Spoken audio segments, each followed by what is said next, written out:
नमस्कार मित्रांनो, Kadam study centre या यूट्यूब चॅनलवर तुमचं स्वागत आहे.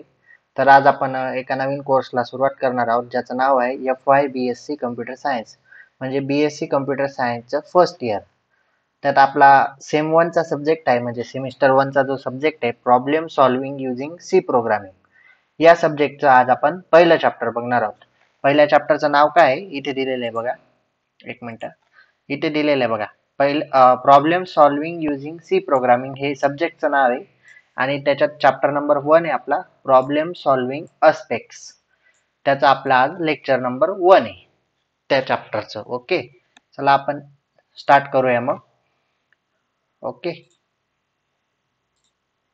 चला तर मग FY BSc computer science subject problem solving using C programming, त्यात आपण आता बघणार आहोत. हे आपण बघितलं, त्याचं आपलं लेक्चर नंबर 1 आहे. ओके, नेक्स्ट बघू आपण प्रॉब्लेम. आता चॅप्टरचं नावातच प्रॉब्लेम हा वर्ड आहे. प्रॉब्लेम म्हणजे मग काय? When we making a program we should know well defined program. जेव्हा आपण प्रोग्राम बनवतो तेव्हा आपल्याला त्या प्रोग्राम विषयी माहिती पाहिजे. In computer programming the problem is a task to be perform. Computer programming मध्ये प्रोग्राम हा काय, प्रॉब्लेम हा काय, एक टास्क आहे जो आपल्याला काय करायचा आहे, परफॉर्म करायचा आहे. ओके, नेक्स्ट बघू आपण. Following are steps. Following are problem solving steps. हे काय, प्रॉब्लेम सॉल्व्हिंगच्या स्टेप्स आहे. ओके, नेक्स्ट बघू आपण. नेक्स्ट बघा आता कोणत्या कोणत्या स्टेप आहे इकडे आपण बघू आता. फर्स्ट स्टेप काय आपली, create initial program problem statement. आपल्याला पहिले काय करायचं आहे, प्रॉब्लेमची पहिली स्टेटमेंट क्रिएट करायची. नंतर काय करायचंय, सेकंड स्टेप बघा, check that you are solving problem in right way. आपण जो प्रॉब्लेम सॉल्व्ह करतोय तो राईट वेनी सॉल्व्ह करतोय का, आपल्याला ते चेक करायचं. ही झाली सेकंड स्टेप. आपली थर्ड स्टेप काय, रिफाईन द प्रॉब्लेम स्टेटमेंट. प्रॉब्लेमचं जे स्टेटमेंट आहे ते आपल्याला रिफाईन करायचं, म्हणजे परत चेक करायचं आहे. फोर्थ स्टेप आहे आपल्याला स्केल द प्रॉब्लेम. आपल्याला त्या प्रॉब्लेमला स्केल करायचंय. नेक्स्ट बघू आपण. नेक्स्ट आपल्याला काय दिलंय, there are two ways to define and solve problem. Problem solve करायचे दोन वेज आहे. मग कोणते कोणते ते, फर्स्ट आहे आपला अल्गोरिदम आणि सेकंड आहे फ्लो चार्ट. त्यात आपण आता अल्गोरिदम विषयी बघू. अल्गोरिदम म्हणजे काय, and algorithm is a finite set. Algorithm हा काय, फायनाइट सेट आहे. फायनाइट म्हणजे काउंटेबल, थोडक्यात म्हणजे लिमिटेड, काहीतरी 2 किंवा 3 समथिंग समथिंग, म्हणजे आपण तो काउंट करू शकतो. काउंटेबल सेट असतो फायनाइट सेट म्हणजे. Of sequential instruction to complete a task. Sequential instruction कशाच्या, टास्क कंप्लीट करण्यासाठी. म्हणजे अल्गोरिदम हे एक फायनाइट सेट आहे कशाचा, सिक्वेन्शियल इन्स्ट्रक्शन म्हणजे सिक्वेन्स वाईज आपल्याला इन्स्ट्रक्शन दिलेले राहते. कशासाठी, टास्क कंप्लीट करण्यासाठी. Whereas instruction are written in simple language. म्हणजे ज्या इन्स्ट्रक्शन दिलेल्या आहेत ते कोणत्या लँग्वेज मध्ये, सिम्पल लँग्वेज. म्हणजे त्या कोड लँग्वेज मध्ये नसतील, आपल्या सिम्पल लँग्वेज मध्ये दिलेल्या असतील. ओके, नेक्स्ट बघू आपण. Characteristic of algorithm. आपण आता फर्स्ट बघू. फर्स्ट कॅरेक्टरिस्टिक आहे मित्रांनो, फायनाइटनेस. आता फायनाइटनेस म्हणजे काय, total number of steps use in algorithm should be finite. ज्या स्टेप्स, जितक्या पण स्टेप्स असतील अल्गोरिदम मध्ये यूज झालेल्या त्या कशा असतील, काउंटेबल असतील, म्हणजे लिमिटेड असतील, आपल्याला काउंट करता येतील, म्हणजे थोडक्यात फायनाइट असतील. नेक्स्ट बघू आपण. डिफायनाइटनेस. डिफायनाइटनेस म्हणजे काय, each step of algorithm must be clear and unambiguous. म्हणजे काय, ती प्रत्येक स्टेप आहे ती क्लिअर असेल आणि ती अशी सेम असेल, म्हणजे अनएम्बिग्युअस म्हणजे युनिकनेस, थोडक्यात म्हणजे काहीतरी वेगळं असेल त्याच्यात, क्लिअर असेल ती. नेक्स्ट बघू आपण. Effectiveness. Each step must be basic and essential. प्रत्येक स्टेप कशी असेल, sorry, every step must be basic and essential. प्रत्येक स्टेप आपली कशी असेल, बेसिक असेल आणि इसेन्शियल म्हणजे गरजेची असेल. फोर्थ बघा, input. The algorithm must have 0 or more input. म्हणजे त्या अल्गोरिदमला एक तर 0 इनपुट असेल किंवा 0 पेक्षा जास्त इनपुट असतील. ओके, नेक्स्ट बघू आपण. फिफ्थ काय, आउटपुट. आता आउटपुट मध्ये काय दिलंय आपल्याला, an algorithm must produce at least one output. जो अल्गोरिदम आहे तो ऍटलिस्ट वन आउटपुट प्रोड्यूस करतो. नेक्स्ट बघू आपण. Write and algorithm to print.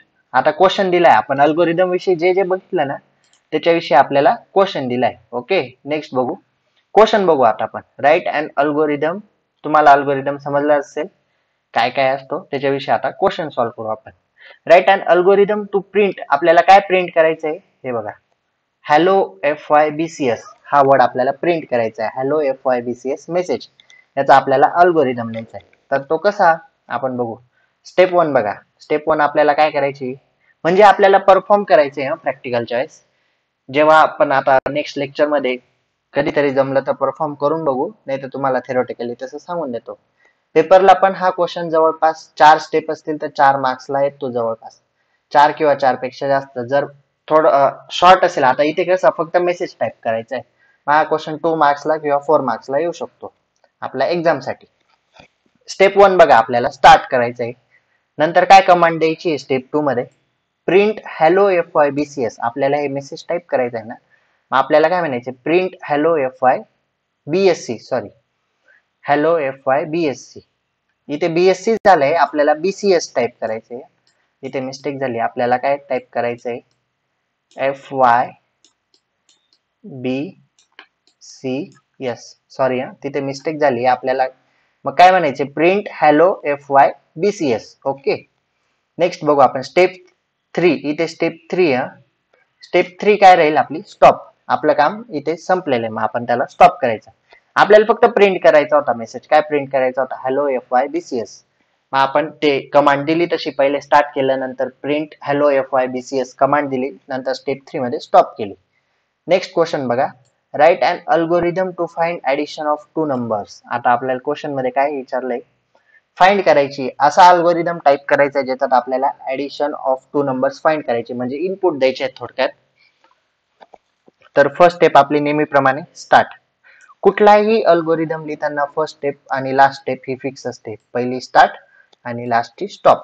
बघा आता स्टेप 2 काय येईल, रीड ए.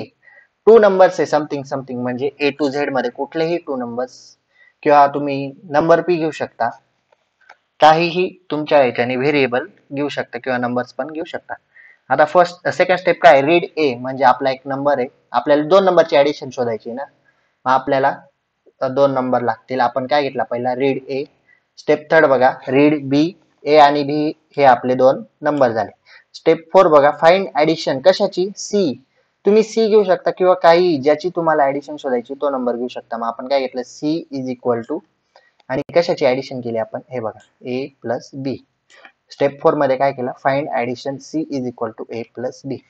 स्टेप 5 बघा, प्रिंट ऍडिशन सी. आता कशाची ऍडिशन प्रिंट केली आपण, सी इज इक्वल टू म्हटलंय ना म्हणून print addition c. Step 6 stop. मी तुम्हाला आधी पण सांगितलं, आता पण सांगतो, फर्स्ट आणि लास्ट स्टेप सेम असते, स्टेप फक्त मधल्या चेंज होतात. अजून क्वेश्चन बघा आपल्याला प्रॅक्टिसला, write and algorithm to find addition of 3 numbers घ्यायचे. आता आपल्याला, आपण मागे किती घेतले 2, आता किती घ्यायचे 3. स्टेप 1 स्टार्ट, इथं फिक्सच असते. स्टेप 2 रीड ए. स्टेप 3 रीड बी. Step 4 read C. स्टेप 5 बघा आता, फाइंड ऍडिशन आपण कशाची शोधतोय, डी. डी म्हणजे आपण तो एक्सपेक्ट करू शकतो, आपल्याला जे पाहिजे ते आपण तिथे करू शकतो. मग डी इज इक्वल टू, आपण ह्या तिघांची ऍडिशन घेतली, ए प्लस बी प्लस सी. ओके. स्टेप 6 बघा, प्रिंट ऍडिशन डी. आपण डी ची ऍडिशन घेतली म्हणून print addition D. Step 7 stop. Okay. या स्टेप्स कशा आहे मित्रांनो, आपण त्याच्यात अल्गोरिदमच्या ह्याच्यात बघितलं, या स्टेप्स कशा आहे, फायनाईट आहे, म्हणजे काउंटेबल आहे, लिमिटेड आहे. अनलिमिटेड नाही, इनफायनाईट नाही, या कशा आहे, फायनाईट आहे. नेक्स्ट क्वेश्चन बघा आता, write and algorithm to find area of circle. क्वेश्चनचा फॉर्मॅट थोडा चेंज झालाय, आपल्याला अल्गोरिदम लिहिता येतो पण कसा, फाइंड एरिया ऑफ सर्कल. आता ह्या क्वेश्चन साठी ना आपल्याला पहिल्यांदा एरिया ऑफ सर्कल माहित पाहिजे. सांगा बरं तुमच्यापैकी कोणाला एरिया ऑफ सर्कल माहित असेल तर पटपन कमेंट करा, कमेंट मध्ये सांगा. बघू आपण आता एरिया ऑफ सर्कल काय असतो. आता आपण पहिले एरिया ऑफ सर्कल घेऊ, पाय आर स्क्वेअर. हा काय झाला, एरिया ऑफ सर्कल झाला. ओके. बघू आता स्टेप 1 आपली नेहमीप्रमाणे स्टार्ट. स्टेप 2 हा आर स्क्वेअर आहे ना, आता पायची व्हॅल्यू काय आपली 3.14. आपण पाय नाही घेऊ शकत, कारण इनपुट देताना आपल्याला पाय नाही घेता येणार, पायची व्हॅल्यू टाकावी लागेल. मग पायची व्हॅल्यू काय आहे 3.14. ओके, मग आपण पायची व्हॅल्यू तिथे डायरेक्ट इनपुट नाही करू शकत, आपण काय करू रेडियस रीड करून घेऊ पहिले. रीड रेडियस आर दोनदा घ्यावी लागेल, आपण आर स्क्वेअर पण नाही घेऊ शकत कारण तसा इनपुट देता येत नाही. मग आपल्याला रेडियस दोनदा घ्यावे लागेल. ओके, रीड रेडियस आर हे बघा इकडे दोनदा घेतले. डायरेक्ट फाइंड एरिया, एरिया काढायचा आपल्या सर्कलचा 3.14 into R, radius R square म्हणून दोनदा घेतली आणि ही पायची व्हॅल्यू डायरेक्ट पुट केली. Step 4 print area. स्टेप 5 नेहमीप्रमाणे स्टॉप, एंडची स्टेप आपली आणि फर्स्ट स्टेप आणि लास्ट स्टेप फिक्स असते. नेक्स्ट क्वेश्चन बघू.